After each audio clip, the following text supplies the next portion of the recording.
Hi all Ernst അക്കാഡമിയുടെ മറ്റൊരു വീഡിയോയിലേക്ക് സ്വാഗതം. ഇന്ന് നമ്മൾ വന്നിരിക്കുന്നത് ട്രേഡ്സ്മാൻ കമ്പ്യൂട്ടർ ഹാർഡ്വെയർ എന്ന് പറയുന്നൊരു നോട്ടിഫിക്കേഷൻ്റെ വിശദവിവരങ്ങളുമായിട്ടാണ്. ഈ ഒരു നോട്ടിഫിക്കേഷനെ പറ്റി പറയുകയാണെങ്കിൽ ടെക്നിക്കൽ എഡ്യൂക്കേഷൻ ഡിപ്പാർട്ട്മെന്റിലേക്കാണ് ഈ ഒരു നിയമനം വരുന്നത്. ഇതിനോടകം ഈ ഒരു നോട്ടിഫിക്കേഷൻ വന്നിട്ടുണ്ട്, ഇതിന് വീഡിയോ നമ്മൾ ചെയ്തിട്ടുണ്ട്. ഇതിൽ അപ്ലൈ ചെയ്തിട്ടില്ലാത്ത ഉദ്യോഗാർത്ഥികളെ സംബന്ധിച്ചിടത്തോളം 4/2/2026 വരെയാണ് ഇതിന് അപ്ലൈ ഉള്ള അവസാന തീയതി. അതുപോലെ തന്നെ ഈ വീഡിയോ നമ്മൾ പ്രധാനമായിട്ടും ഏതൊക്കെ മേഖലയിലുള്ള ഉദ്യോഗാർത്ഥികൾക്കാണ് ഇതിൽ അപ്ലൈ ചെയ്യാൻ പറ്റുന്നത് എന്നൊരു ഡീറ്റെയിൽ കൂടിയാണ് ഈ വീഡിയോയിൽ നമ്മൾ പ്രധാനമായിട്ട് ഉൾക്കൊള്ളിക്കുന്നത്. അതായത് പലർക്കും ഇക്വലൻസി ഉള്ള പലർക്കും ഈ ഒരു പോസ്റ്റിന് അപ്ലൈ ചെയ്യാൻ പറ്റും. പലരും അതിൽ കയറുമ്പോൾ ആപ്ലിക്കേഷന് വേണ്ടി ക്ലിക്ക് ചെയ്യുമ്പോൾ അത് ഇന്നെലിജിബിൾ എന്ന് കാണിക്കും. പക്ഷേ നിങ്ങൾക്ക് അതിനുള്ള യോഗ്യത ഉണ്ടെങ്കിൽ അതിൽ കയറി എന്ത് ചെയ്യാം, ഈക്വലൻസി അല്ലെങ്കിൽ ഹയർ കൊടുത്ത് അപ്ലൈ ചെയ്യാൻ പറ്റും. ഇത് പലർക്കും അറിയത്തില്ല. അതുകൊണ്ട് തന്നെ വളരെ വലിയൊരു വിഭാഗം ആൾക്കാരും അപ്ലൈ ചെയ്യുന്നില്ല. ആ പോസ്റ്റുകളും അതിൻ്റെ ഡീറ്റെയിൽസുമാണ് നമ്മൾ പ്രധാനമായിട്ട് ഈ വീഡിയോയിൽ ഡിസ്കസ് ചെയ്യുന്നത്. അതുകൊണ്ട് തന്നെ എല്ലാ ഉദ്യോഗാർത്ഥികളും ഈ വീഡിയോ കാണണം. കാരണം നിങ്ങൾക്കും ചിലപ്പം ഈ ഒരു എലിജിബിലിറ്റി ഉണ്ടായിരിക്കും. ഇത് പ്രകാരം നമുക്ക് നോട്ടിഫിക്കേഷനിലേക്ക് പോകാം. കാറ്റഗറി നമ്പർ 884/2025 എന്ന നോട്ടിഫിക്കേഷനിലാണ് ഈ ഒരു നോട്ടിഫിക്കേഷൻ വരുന്നത്. ടെക്നിക്കൽ എഡ്യൂക്കേഷൻ ഡിപ്പാർട്ട്മെന്റ് ആണ് ഇതിന്റെ authority. Tradesman computer hardware maintenance ആണ്. ഇതിന്റെ സ്കെയിൽ ഓഫ് പേ എന്ന് പറഞ്ഞാൽ 26,500 മുതൽ 60,700 വരെയാണ്. ഇതിന്റെ വേക്കൻസി 3 എണ്ണമാണ് നിലവിൽ റിപ്പോർട്ട് ചെയ്തിരിക്കുന്നത്. ഇത് കൂടാഴികയൊന്നുമില്ല. അപേക്ഷിക്കാനുള്ള പ്രായപരിധി 18 വയസ്സ് മുതൽ 36 വരെയാണ്. SC/ST OBC വിഭാഗങ്ങൾക്ക് 3 വർഷത്തെ ഇളവ് ലഭിക്കുന്നതാണ്. ഇനിയും ഇതിൻ്റെ യോഗ്യതയാണ് നമ്മൾ പറയാൻ പോകുന്നത്. വളരെ ഇമ്പോർട്ടൻ്റ് ആയിട്ടൊരു കാര്യമാണ്. അതായത് pass in technical high school leaving certificate examination with specialisation in appropriate trade എന്നുള്ളതാണ് അടിസ്ഥാനപരമായിട്ടുള്ള യോഗ്യത. അതായത് ടെക്നിക്കൽ ഹൈസ്കൂളിൽ നിന്ന് നിങ്ങൾ പാസ്സായിരിക്കണം. അതായത് ഈ ഒരു പർട്ടിക്കുലർ മേഖലയുമായി ബന്ധപ്പെട്ട വിഷയത്തിൽ ഒരു യോഗ്യതയോടെ 10ാം ക്ലാസ് യോഗ്യതയിൽ പാസ്സായിരിക്കണം. നമുക്ക് അധികമൊന്നും ടെക്നിക്കൽ ഹൈസ്കൂളുകളില്ല. അതുകൊണ്ട് തന്നെ എന്ത് ചെയ്യാം, നമുക്ക് സ്വാഭാവികമായിട്ടും ഇത് വളരെ റയർ കേസുകളിലാണ് ഉണ്ടാകുക. അങ്ങനെയുള്ള എല്ലാ ഉദ്യോഗാർത്ഥികൾക്കും അപേക്ഷിക്കാവുന്നതാണ്. അപ്പോൾ ഇതിന് തതുല്യമായിട്ട് എന്താണ് വരുന്നത്, നമ്മൾ SSLC പാസ്സായിരിക്കണം.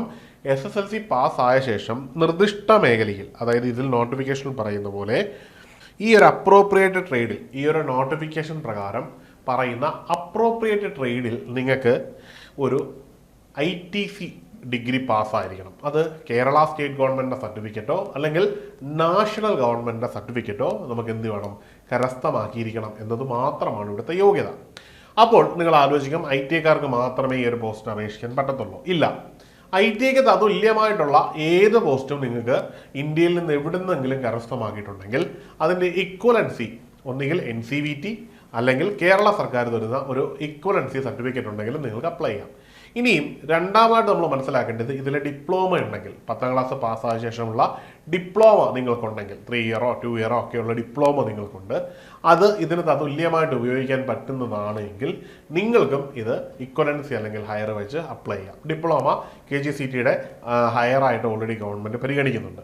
ഇനിയും BTech ഉള്ളവർക്കും ഇത് അപ്ലൈ ചെയ്യാം. കാരണം NCVTയുടെ ഹയർ ആയിട്ട് BTechനെ ഇത് കൺസിഡർ ചെയ്യുന്നുണ്ട്. അപ്പോൾ നിർദ്ദിഷ്ട ട്രേഡുമായിട്ട് ബന്ധപ്പെട്ട് നിങ്ങൾക്ക് ഉള്ള ഒരു ട്രേഡ് സർട്ടിഫിക്കറ്റ്, ഏതാണ്ട് 2 വർഷത്തിൽ കുറയാത്തൊരു ട്രേഡ് സർട്ടിഫിക്കറ്റ്, അല്ലെങ്കിൽ ഹൈസ്കൂളിൽ ടെക്നിക്കൽ ഹൈസ്കൂളിൽ നിന്ന് നിങ്ങൾക്ക് നിർദ്ദിഷ്ട വിഷയത്തിലുള്ള ഒരു 10ാം ക്ലാസ് യോഗ്യത ഉണ്ടെങ്കിൽ ഈ പോസ്റ്റിന് അപേക്ഷിക്കാം. നെറ്റ് എഫക്റ്റ് ഒരു 10ാം ക്ലാസ് യോഗ്യതയും ITA അടിസ്ഥാന യോഗ്യതയുണ്ടെങ്കിൽ നിങ്ങൾക്ക് ഈ ഒരു പോസ്റ്റിലേക്ക് അപേക്ഷിക്കാം എന്നുള്ളതാണ് ഇതിൻ്റെ ഏറ്റവും പ്രധാനപ്പെട്ട ഒരു കാര്യം. നിങ്ങൾ മനസ്സിലാക്കേണ്ട ഒരു കാര്യം, നിങ്ങൾക്ക് ഇതിൽ കയറി ഇക്വലൻസി ഓർ ഹയർ വെച്ച് അപ്ലൈ ചെയ്യാം. പിന്നീട് വേണ്ട ഏക പ്രശ്നം എന്ന് പറഞ്ഞാൽ, നിങ്ങൾ ഈ കൊടുക്കുന്ന സർട്ടിഫിക്കറ്റ് സർട്ടിഫൈ ചെയ്യേണ്ട അല്ലെങ്കിൽ ഇതിന് വാലിഡിറ്റി വരേണ്ടത് നിങ്ങൾ റാങ്ക് ലിസ്റ്റിലൊക്കെ ഉൾപ്പെട്ട് നിങ്ങളുടെ സർട്ടിഫിക്കറ്റ് വെരിഫിക്കേഷൻ വരുമ്പോൾ നമ്മൾ ഈ സർട്ടിഫിക്കറ്റ് വാലിഡ് ആയിട്ട് അവിടെ സബ്മിറ്റ് ചെയ്താൽ മാത്രം മതി. വേറൊരു പ്രശ്നം ഉണ്ടാവില്ല. ഇപ്പം PSC പറഞ്ഞിരിക്കുന്ന പുതിയ മാനദണ്ഡങ്ങളൊന്നും ഇതിനെ ബാധിക്കത്തില്ല. നിങ്ങൾക്ക് അടിസ്ഥാനപരമായിട്ട് ഈ പറയുന്ന യോഗ്യതയ്ക്ക് തതുല്യമായിട്ടുണ്ടെങ്കിൽ തീർച്ചയായിട്ടും അപ്ലൈ ചെയ്യാവുന്നതാണ്. ഇനിയും ഈ ഒരു പരീക്ഷയുടെ ഇത്രയും ഡീറ്റെയിൽസ് പറഞ്ഞപ്പോൾ ഇതിൻ്റെ എക്സാമിനേഷൻ സ്ലോട്ട് കൂടി PSC പബ്ലിഷ് ചെയ്തിട്ടുണ്ട്. അതുകൂടി നമുക്ക് പറയാം. സെപ്റ്റംബർ നവംബർ മാസത്തിലായിരിക്കും നടക്കുന്നത്. അതായത് സെപ്റ്റംബർ മുതൽ നവംബർ വരെയുള്ള അവസാന നാളുകൾ വരെ, അതിനിടയിൽ എപ്പോഴെങ്കിലും ആയിരിക്കും PSC എക്സാമിനേഷൻ നടത്താൻ വേണ്ടി മാറ്റിവെച്ചിരിക്കുന്നത്. മറ്റ് പ്രതിസന്ധികളൊന്നും വന്നില്ലെങ്കിൽ, നമുക്കറിയില്ല, അത് വരാൻ പോകുന്ന കാര്യമാണ്, അതുകൊണ്ടാണ് പറയുന്നത്, മറ്റ് പ്രതിസന്ധികളൊന്നും വന്നില്ലെങ്കിൽ കൃത്യമായിട്ട് ഈ ഒരു എക്സാമിനേഷൻ ഈ ഒരു ടൈം സ്ലോട്ടിൽ തന്നെ നടക്കും. അപ്പോൾ നമ്മൾ എന്ത് ചെയ്യുക, ഈ ഒരു ടൈം സ്ലോട്ടിനെ സെപ്റ്റംബർ 1 എന്ന് കരുതി കൺസിഡർ ചെയ്യണം. കാരണം PSCക്ക് വേണമെങ്കിൽ സെപ്റ്റംബർ 1 നടത്താം, ഈവൻ നവംബർ അവസാനവും നടത്താം. പൊതുവേ ഇതൊക്കെ ഒരു ടെക്നിക്കൽ എക്സാമിനേഷൻ ആയതുകൊണ്ടും ഇതിന് ആപ്ലിക്കൻസിൻ്റെ എണ്ണം കുറവായതുകൊണ്ടൊക്കെ ഇവർ ഈ പറയുന്ന സമയത്ത് തന്നെ നടത്താനാണ് സാധ്യത. അപ്പോൾ നമ്മുടെ മുമ്പിൽ ഇനി അധികം സമയം ബാക്കിയില്ല എന്നുള്ളൊരു ധാരണയിൽ തന്നെ നമ്മൾ ഇതിനെ അപ്രോച്ച് ചെയ്യണം. അതായത് സെപ്റ്റംബറിലായിരിക്കും എന്ന രീതിയിൽ തന്നെ നമ്മൾ എക്സാമിനേഷനെ ഓവർകം ചെയ്യണം. സെപ്റ്റംബറിന് ഒരു 3 മാസം മുമ്പെങ്കിലും നമ്മൾ പോർഷൻസ് മുഴുവൻ കവർ ചെയ്തിട്ട് റിവിഷനിലേക്ക് തുടങ്ങണം.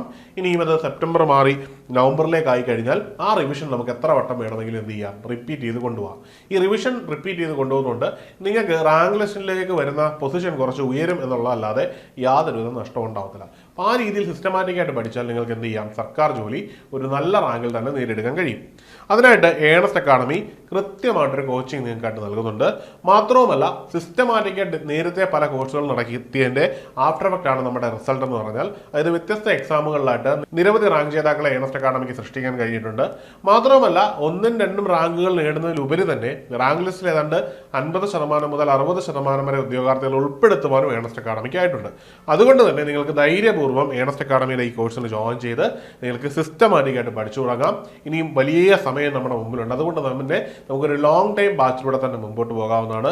മാത്രവുമല്ല നിങ്ങൾക്ക് സിസ്റ്റമാറ്റിക്കായിട്ട് പഠിക്കുന്നതിന് കൃത്യമായിട്ടൊരു പേഴ്സണലൈസ്ഡ് മെന്റർഷിപ്പ് സപ്പോർട്ടും വാട്സാപ്പ് കമ്മ്യൂണിറ്റി അങ്ങനെ നിരവധി ഫീച്ചേഴ്സ് ഉപയോഗിക്കാവുന്നതാണ്. ഓൺലൈൻ ആയതുകൊണ്ട് ലോകത്തിന്റെ ഏത് കോണിലിരുന്നും നിങ്ങളുടെ സമയത്തും പഠിക്കാൻ പറ്റുന്നതാണ്.